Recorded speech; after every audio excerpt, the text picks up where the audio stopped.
काढल्यात आता. जाऊ दे, बघू जमत त्याने द्या, बाकीचं बघू माझा मी घालेल, नाही तर काहीतरी करील मग. चला कालिदास, काही हिशोब असेल तो सांग. त्या मुलांची मागच्या वेळेसची पण आणि ह्या वेळेसची पण कॉन्ट्री आम्ही सगळ्या मुली मिळून तुला देतो, काळजी करू नको. हे तुषार, मला काय हे बरोबर वाटत नाही. आपली कॉन्ट्री काय मुलींनी भरायची का? अरे भरून दे की कॉन्ट्री, तुला काय पळ आला एवढा? अरे तसं नाही, मुलींना पैशाचा ताण देणं तुला हे बरोबर वाटतंय का? तुला लेस पडलं रे मुलींचं. मला तर काय हे पटत नाही. मी सगळ्यांचे पैसे भरतो तुमचे, पण मी मुलींना काय पैसे भरून देणार नाही. हे कालिदास, आमची कॉन्ट्री किती होती सांग, मी पैसे भरतो, मुलींकडनं अजिबात पैसे घेऊ नको. गेल्या वर्षीची बी सांग आणि आताची पण सांग, सगळी देऊन टाकतो. अभी तो रुको, क्लायमॅक्स अभी पिंटू भैया सोडले बरं का? अरे अमर, एवढं कसं मन पालटलं तुझं? सर्वांचे पैसे भरलेस? हे मी बळ तरी आमची कॉन्ट्री मुलींना भरून देईल का? जाऊ दे बाबा अमर, बरं झालं देऊन टाकलीस कॉन्ट्री. बरं ते जाऊ दे, तुम्ही कसं एवढं उधार झाला आमची कॉन्ट्री भरायला? अरे आमच्याकडे कुठले आलेत अमर पैसे? कालिदासने आणि महेशने आम्हाला असं नाटक करायला सांगितलं होतं. त्याच्याशिवाय तरी तू पागळला असता का? आता कसे दिलेस पैसे पटकन लगेच?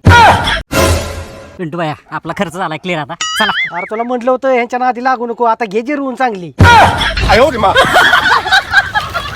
चल चल चल चल. कडे